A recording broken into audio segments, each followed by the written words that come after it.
Hey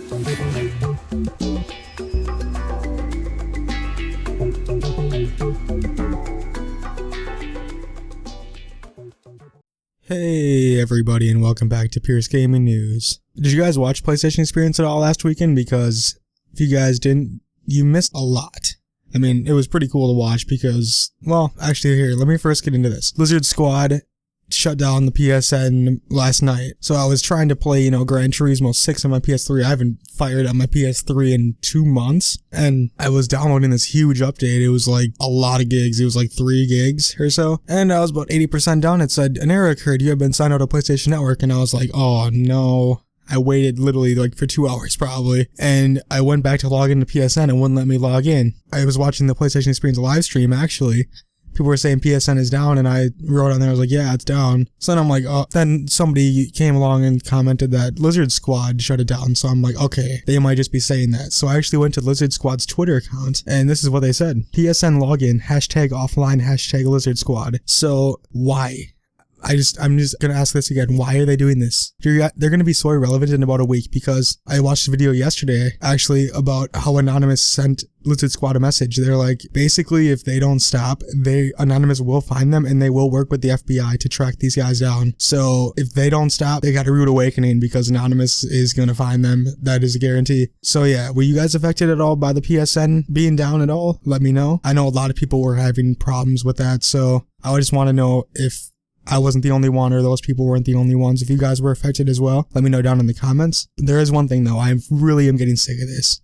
It's really driving me crazy because why, like they're just doing it for popularity and it's not working at all. It just makes me so angry, but it is what it is. They will be done in probably a good week.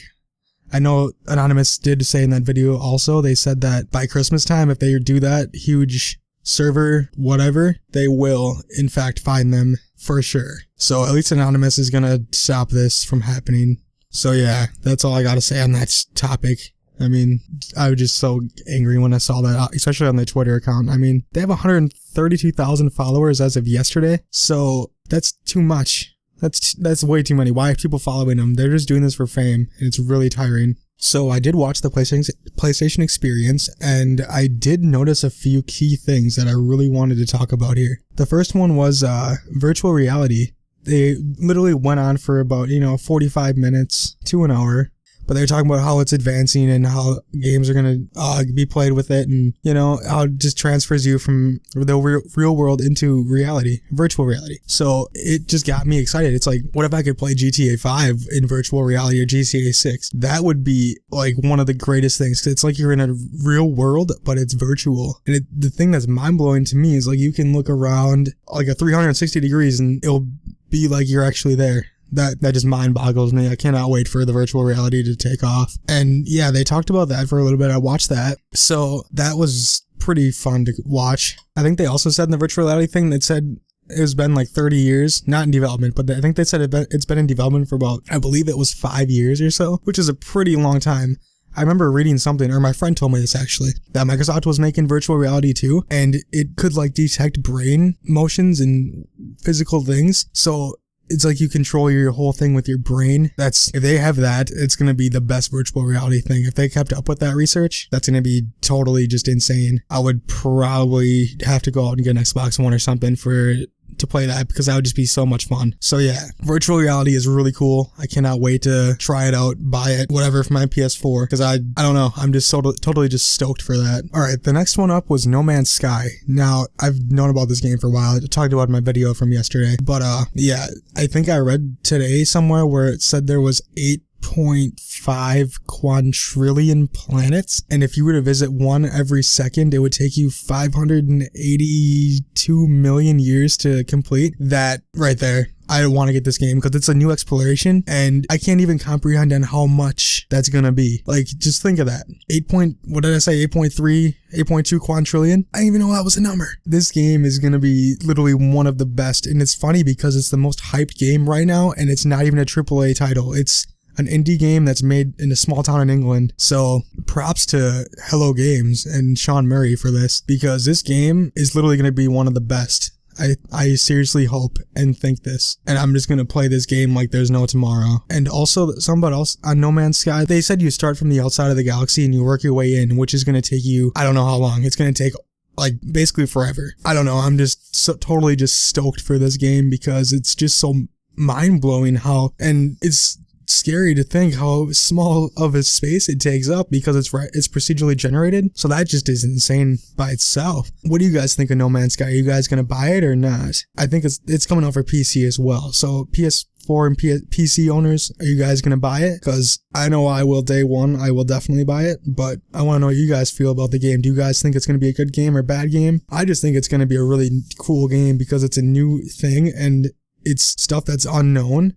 And it's just an exploration, so it will like never end. I think it's just going to be the coolest thing. So yeah, let me know what you guys think on No Man's Sky. And then they just went on to talk about more games, and none of them were that big. They just basically talked how we made the game and yada yada. Who cares? Like, great, thanks for filling the time. And then we moved on to Sunday. I didn't start watching until about 4 o'clock my time, so 2 o'clock, so it was a Far Cry 4. That was pretty interesting. I know the game's already out, but I mean, that is pretty cool how they thought of it because they actually went to, forgot the country's name or whatever, but I forgot what it was called, but they actually went there and I guess they were flying a drone and the eagle attacked the drone, and that's where the bird attacks came into the game. That's pretty interesting. It's interesting just to see how they would think about this and all that. Yeah, there's basically them on how they made the game, what inspired them, and they just went on and on. It was pretty interesting. Oh my god, I can't believe I just thought of this. Yeah, they showed Uncharted 4 gameplay. Seriously, that game looks absolutely gorgeous, and I definitely cannot wait to buy that next year. I am a huge fan of the Uncharted series. That looks really good. Nathan Drake, that game, I don't know.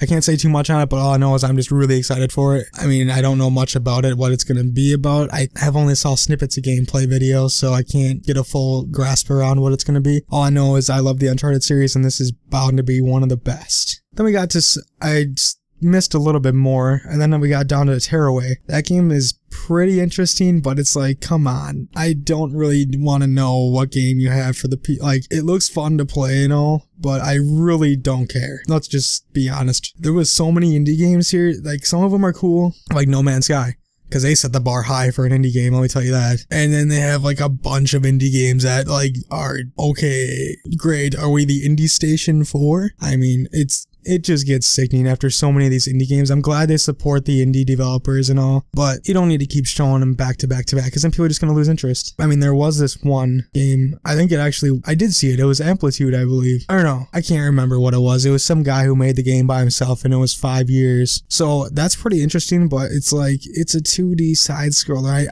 I give props to the guy for making the game. I love that, but holy man. I don't care. You could have left that out and I wouldn't have missed it. I don't know if you guys felt the same way, but that's how I felt when I was watching it. It's like, okay, hurry up. I just want to get through this. I want to get to the next big game. And Tearaway was probably the last huge game. It looked interesting though. I mean, I will say that I might give it a try, go to like my local video store and rent it for a couple days, but it's nothing that I'd probably want to buy. It's pretty cool that you utilize the touchpad and the light on the controller and all, but you know, it's something different. I like that about companies. I'd always try something different. But then the people of Tearaway just went back to like, oh, here's where we started. This is our studio. This is how I made the game. This is how I made the character model. It's like, stop. Nobody really cares how you make it. They want a fun game to play. Nobody could care how you made the game or not. So yeah. And then they got to story time. I watched it. It was pretty cool. I just talked about how Shu came to Sony in 1993 and on and on and on. It's pretty interesting actually, but didn't miss much. So that's pretty much it. That was the whole PlayStation experience, and I thought it was pretty good overall actually. So, like, there were a lot of indies like I said, but to be honest, what are they going to show? A bunch of AAA titles? I don't think so. This is a PlayStation event, not a let's advertise AAA games all the time. So yeah, what'd you guys think of the PlayStation experience? I thought it was really, really cool because it's like a new thing. So I love that about that. It's just new. It's a new experience. It's what it's about. New games coming out. And yeah. Oh, before I go, EA did give away free games. I got all three of them. I got Mirror's Edge on my PS3, Plants vs. Zombies on my PS4, and also Need for Speed Rival, or Most Wanted on my Vita. All are really fun games. I love Mirror's Edge. Plants vs. Zombies is pretty good. I like it. It's fun. And Most Wanted on my Vita, it's really fun to play for a handheld game. It's really nice. And yeah, who would have thought from EA they would have been giving away free games? Yeah, so that was the whole experience. I thought I liked it. Did you guys like it? Let me know down in the comments. And yeah, that's all I got for you guys today. Make sure to like, comment, favorite, and subscribe, and follow me on Twitch, Twitter, and Facebook. Oh yeah, by the way, Lizard Squad, you're gonna have a rude awakening for you in the near future. So yeah, talk to you guys tomorrow.